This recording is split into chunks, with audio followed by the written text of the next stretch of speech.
You're listening to Skeptoid. I'm Brian Dunning from Skeptoid.com. Bruce Lee myths.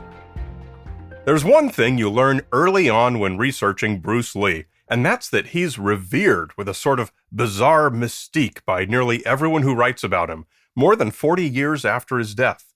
He's often exalted as some kind of superhuman, endowed not only with unique physical prowess, but also an otherworldly enlightenment.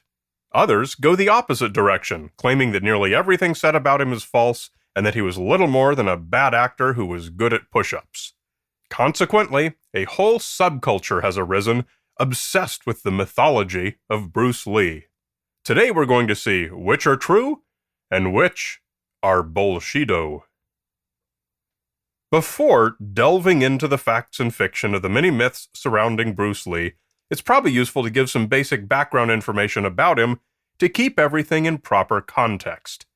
He's best known as the seminal martial arts film superstar who died tragically young at the age of only 32, and whose son, Brandon Lee, followed in his footsteps all too well and died at 28, just as his own film career was beginning.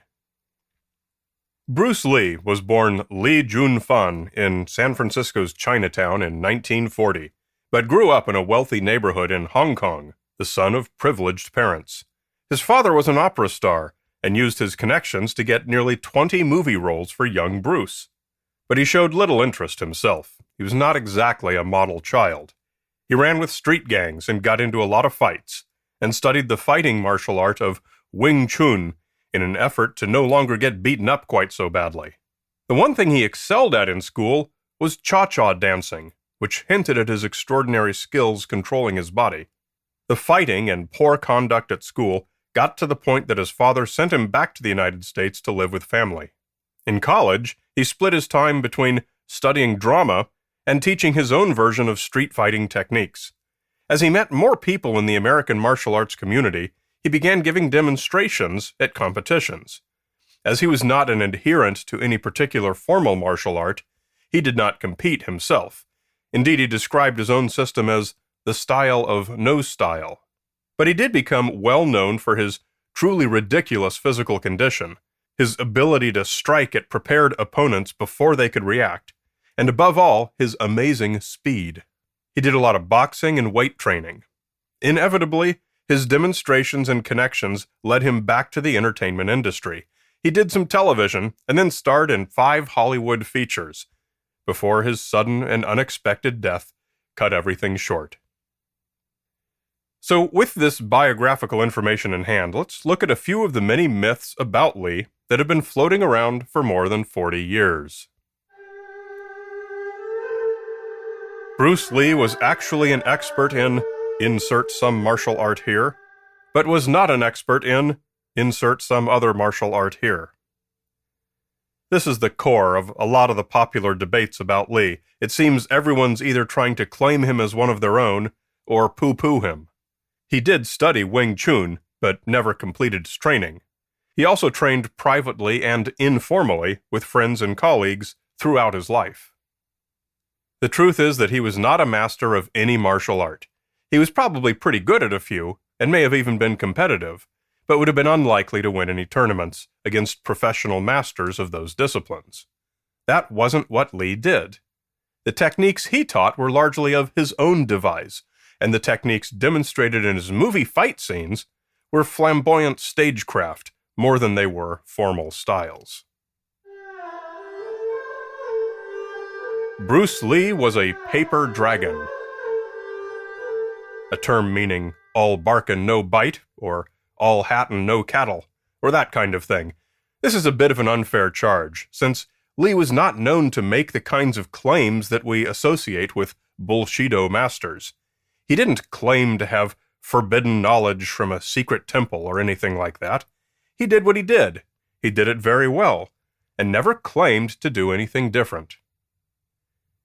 Chuck Norris, a legitimate fighting champion who had become a movie star thanks to Bruce Lee casting him in his movies, only had complimentary things to say about Lee's skills. To this day, people constantly ask Chuck Norris who would have won in a fight between himself and Lee, and he's always said that, well, he was a professional, disciplined fighter and Lee wasn't. He never disrespected Lee, who was no longer alive to speak for himself. And many other champions in various disciplines have echoed these sentiments.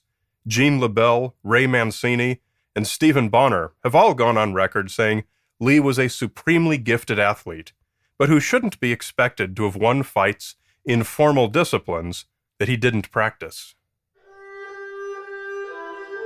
Filmmakers sped up the film to make Bruce Lee look faster than he was. Well, different directors do different things, and it's likely that this has happened at some point. But one thing I couldn't find a reliable example of was the film being sped up only to make a move of Lee's look faster. It simply wasn't necessary.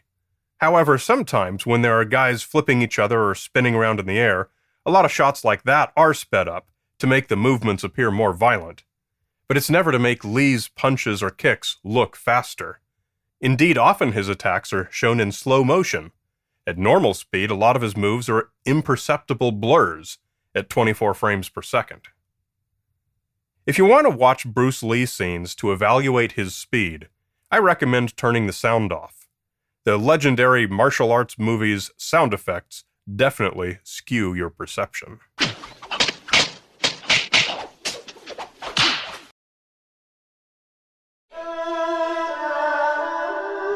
Bruce Lee was inhumanly fast. He was fast.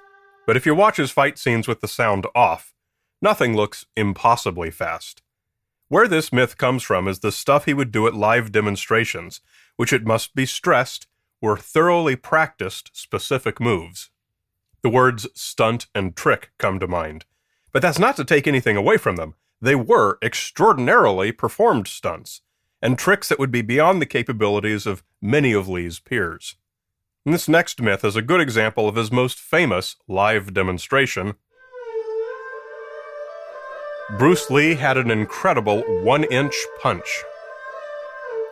One of his signature moves, which you can find plenty of on YouTube, was a 1-inch punch, with which he could break a piece of wood or knock someone down. 1 inch just doesn't seem to be enough distance to build up enough speed to deliver a high-energy blow. He actually did perform this a lot, and it looks quite impressive, so much so that it was borrowed for a couple famous scenes in the Kill Bill movies. But this is one place where Bruce Lee the showman blurred the line with Bruce Lee the martial artist. To prepare for the punch, he would hold his hand with fingers extended straight out, touching the target. If you do this yourself and then wrap your fingers back into a fist, you'll see this distance is much more than 1 inch, almost 6 in some people, depending on the size of your hand. With his amazing speed, it's impossible, for all practical purposes, for an audience member to see that the 1-inch punch isn't really as advertised. And of course, whenever he did this to a person on camera, the person was a trained participant. We don't know whether this would have actually knocked down a prepared defender. However, let that not diminish the athleticism involved. It was not just a punch with his arm. In a single, explosive movement so fast it can scarcely be seen, Lee first extended his legs and rotated his hips and upper body, moving his shoulder forward, then firing the final blow with his elbow. It had a lot of energy behind it. Bruce Lee's true cause of death was a dim muck, the touch of death. As we discussed in Skeptoid number 189 on Bullshido, there are various nonsense claims of touchless knockouts and single-touch death blows. Some myths claim Bruce Lee was given one of these a few weeks before his death, and gradually succumbed. Not only is this claim completely free of either evidence or plausibility, it's also at odds with his known cause of death. As an active athlete, Lee often had various aches and pains, and also had dangerous allergic reactions to painkillers. In 1973, at the Hong Kong apartment of a friend, he complained of a headache, and she gave him some of her Equagesic. Lee suffered an allergic reaction to the meprobamate it contained, went into cerebral edema, and died. There's never been any serious controversy about this clear medical finding. Bruce Lee and his son were both killed for revealing martial arts secrets in their films, or killed by organized crime. Again, nonsense claims that are unevidenced and at odds with the facts. Brandon Lee, as discussed in episode 237 on Hollywood Myths, died on a movie set in an accident with a gun loaded with blanks. It was thoroughly investigated, and nobody was at fault. And as we know from both their careers, neither had any special martial arts knowledge that anyone would kill to protect. Bruce Lee's actual connections to organized crime were non-existent. They were merely speculations by obsessive fans desperate to attach some cosmic significance to his boyhood street fights, or to magnify the significance of his teaching martial arts to Americans into some offense against the Chinese underworld. It's never been more than hype. So with so many myths proving goofy and unfounded, why then is there such a devoted fascination with Bruce Lee? He did indeed have remarkable physical abilities. He had a genuine dramatic and acting background. He even had the experience and temperament to get into a real-world street fight with anyone. But it was the timing with which his uncommon combination of skills were presented to Western audiences that made him immortal. The early 1970s were the height of his film career and early death, and they came just at the zenith of the Western esotericism movement, the fascination with Eastern culture and mysticism and enlightenment that was the primary driver of New Age culture. It's a facet that's been found in so many Skeptoid episodes. Unwittingly, Bruce Lee was one of the central ambassadors of this Eastern invasion. In such a context, his film roles were not just action fighting. They were also demonstrations of the perceived superiority of Chinese wisdom. Viewed in such a light, at a time in the 1970s, it became nearly impossible to see Bruce Lee as anything other than a demigod-like figure endowed with supernatural abilities.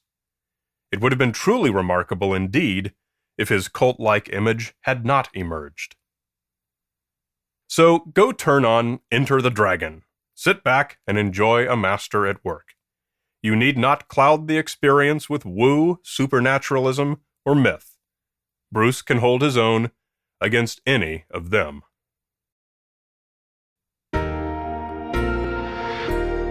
You're listening to Skeptoid, a listener-supported program. I'm Brian Dunning from Skeptoid.com.